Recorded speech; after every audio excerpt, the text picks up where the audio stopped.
और जो फ्रंट में खेमे है ना, ये उनको होंगे जो VIPs हैं। दोनों साइडों पे। हाँ, ये वो खेमे उनके लिए होंगे जो VIPs हैं। अंदर जो खेमे होंगे वो दूसरों के लिए होंगे।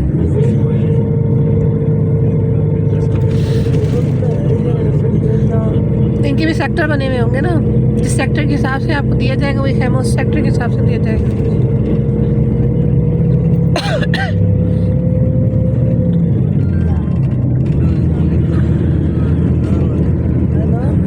ये टॉयलेट बने हुए, सामने ये टॉयलेट है, ये जो सामने निशान।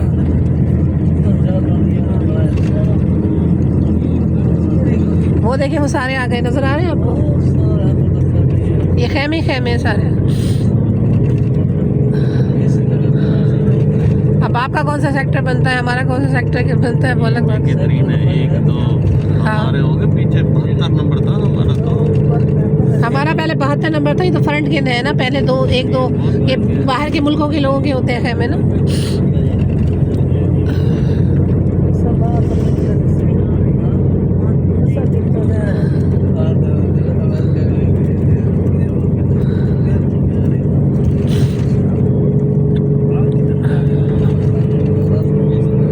हम कुबरी से गुजर रहे हैं, मीना से होते हुए।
अजीजिया पहुंच गए।